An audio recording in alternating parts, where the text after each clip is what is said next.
On May 20, 2025, former US President Donald Trump unveiled a bold, controversial initiative, the Golden Dome, a sweeping missile defense system intended to shield the United States from nearly every form of airborne attack.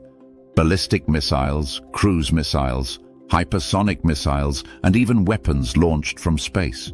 Standing before a crowd of reporters and military leaders, Trump claimed the system would be fully operational within 3 years before the end of his next term and offer close to 100% protection against incoming threats. His ask?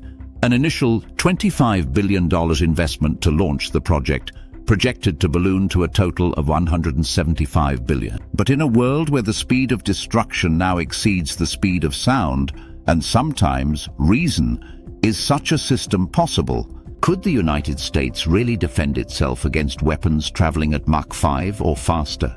Or is this the 21st century version of the Star Wars program? To dissect the claims, the conversation, US reached out to Dr. Iain Boyd, a professor of aerospace engineering and the director of the Center for National Security Initiatives at the University of Colorado Boulder. Boyd, who conducts defense research funded by companies like Lockheed Martin, brought deep expertise but also a sobering realism to the conversation. The Golden Dome is not named accidentally. It evokes parallels to Israel's Iron Dome, a missile defense system that has intercepted thousands of rockets and missiles launched toward populated areas since 2011. But while Iron Dome is limited to short-range projectiles, Golden Dome is meant to scale that capability across an entire continent and against the fastest, most sophisticated weapons ever devised. Missile threats to the US are evolving rapidly. In recent years, global adversaries, China, Russia, North Korea, and Iran, have advanced their missile capabilities with both quantity and sophistication. These countries now possess weapons that challenge the very foundation of traditional missile defense, including ballistic missiles with erratic flight paths, low-flying cruise missiles that hug the terrain to avoid radar, hypersonic glide vehicles that can alter trajectory mid-flight, and potentially space-launched weapons designed to exploit gaps in orbital surveillance. Russia has already used hypersonic weapons in its war in Ukraine, marking the first time these futuristic weapons have been used in live combat. China's show of force in military parades, featuring its DFZF hypersonic gliders, is a blunt warning to any strategic rival. North Korea continues to test increasingly long-range ballistic missiles capable of reaching the US mainland, defying diplomatic and military pressure. Golden Dome, therefore, is not just a conceptual leap. It's a geopolitical necessity in an era where threats evolve faster than treaties. And beyond the adversaries already named, there's a broader concern about proliferation. As technologies become more affordable, even smaller nations or non-state actors could gain access to faster, harder-to-track missile capabilities. The race to outpace offense with defense has never been more critical. Hypersonic missiles, those traveling over Mach 5, move at more than a mile per second. They aren't just fast, they're smart. These weapons can shift direction mid-flight, weaving unpredictably through the upper atmosphere. Some even skim the stratosphere before diving at blistering speeds toward their target. Unlike traditional ballistic missiles, which follow a predictable arc through space, hypersonic weapons travel in the gray zone, an atmospheric no-man's land too low for satellites, too high for ground radar. This makes them not just hard to detect, but hard to understand in real time. Complicating matters further, some of these weapons may be capable of carrying nuclear payloads, meaning the stakes of interception aren't just national defense, they're existential. Even more alarming, hypersonic weapons may reduce warning time from minutes to seconds, compressing the decision window for defense systems and human leadership into a near impossible reaction span. Golden Dome isn't just a shield, it's an attempt to buy time when time may no longer exist. To defend against such an array of threats, Golden Dome would require a global architecture, a layered web of sensors and interceptors distributed across the Earth, the sea, the sky, and space.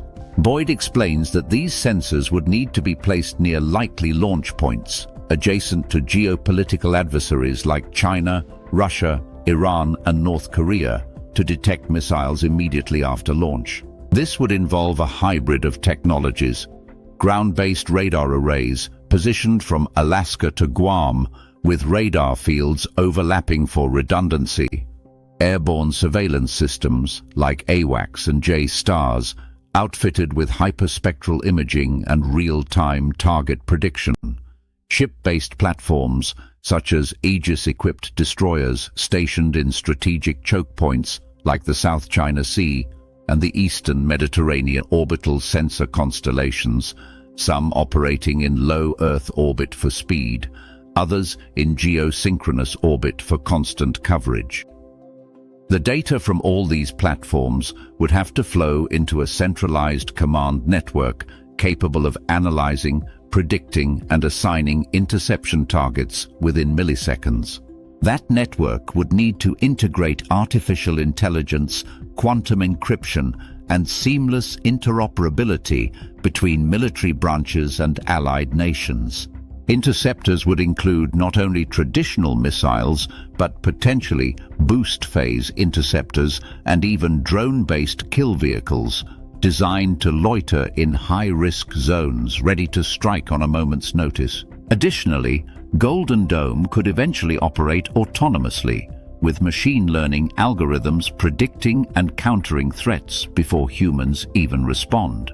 But that, too, raises questions about trust, accountability, and the ethics of automated warfare. Tracking and hitting a missile that moves at Mach 10 and changes course in real time is like shooting a bullet with another bullet, except both are invisible, traveling 10 times faster than sound, and can maneuver mid-air. Boyd notes that the biggest obstacle is continuous tracking. Existing radars are not optimized for the extreme speeds and altitudes of hypersonic missiles. To counter this, new sensors must be developed, ones capable of not only detecting but also maintaining real-time contact with threats throughout their flight paths. Golden Dome proposes a layered sensor architecture, each sensor type covering a different aspect of missile trajectories. Space-based infrared sensors might detect launches. Ground and airborne radars would pick up mid-flight movement. Future upgrades could integrate artificial intelligence to predict missile paths based on limited data. The interceptors themselves would need to be nimble, accurate, and fast enough to close the distance in a matter of seconds. Projects like the Glide Phase Interceptor, GPI, or DARPA's Hypersonic Defense Weapon Systems are in development, but still years away from deployment at scale. And then there are the emerging technologies: microwave beams, plasmoid fields, and high-energy lasers, all vying to become the future of missile interception. These are still largely experimental, but hold promise for the decades ahead. Trump's claim that Golden Dome would offer near 100% protection echoes a desire rather than a mathematical probability. Even Israel's Iron Dome, with its years of battlefield experience and relatively limited scope, achieves interception rates around 90% and has been overwhelmed in times of mass barrage. In comparison, Golden Dome would have to protect the entirety of US territory against an exponentially more complex set of threats. No system, no matter how advanced, can promise perfection.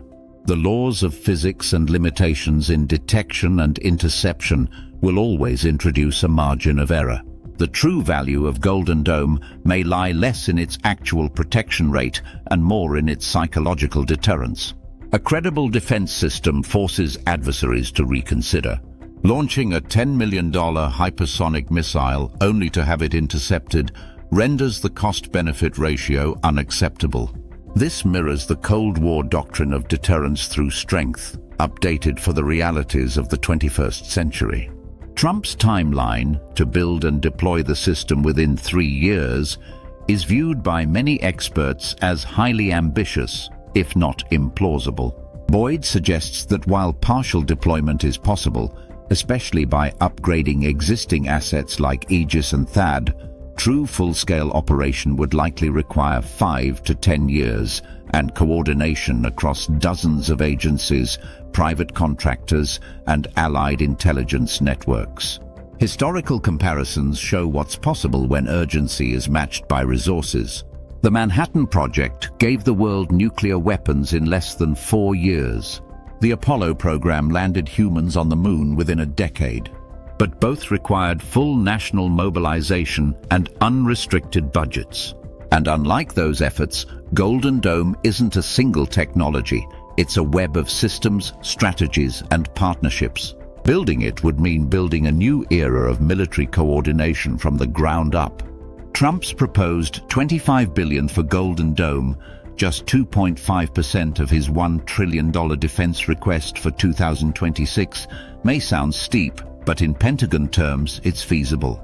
That amount would likely cover the first wave of R&D, sensor deployment, and upgrades to existing interception systems. But as with most defense programs, the true cost lies in long-term sustainment, staffing, maintenance, cyber defense, and technology refreshes. That's where the remaining $150 billion would disappear over the decade. Supporters argue that failing to build such a system could cost much more, economically, diplomatically, and in lives.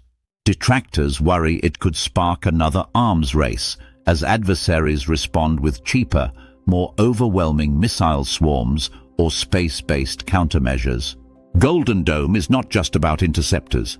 Its second-generation vision may incorporate directed energy weapons, systems that shoot down missiles with concentrated beams of light or microwaves. High-energy lasers and microwave systems could, in theory, fire repeatedly without the need to reload, offering a dramatic increase in interception capacity. No longer would the US have to rely on one missile per threat. Lasers could offer dozens, perhaps hundreds of shots, so long as they're powered and cooled. If deployed in space, these systems could eliminate threats at the very earliest phase of launch, perhaps even before missiles exit the upper atmosphere. That's the holy grail of missile defense, threat neutralization before the world even knows it was in danger. Golden Dome represents more than a defense program. It's a declaration that in an age of new warfare, the old playbook no longer applies. Whether it becomes a true shield or a symbolic gesture depends not just on money or technology, but on vision, urgency, and global resolve. And as missiles become smarter, faster, and more silent than ever, the question isn't just whether the United States can defend itself. It's whether the race to build invincible weapons can ever be outrun by the quest for unbreakable peace. Subscribe for more deep dives into science, defense, and the future of global technology, because sometimes the most important battles happen before a single shot is fired.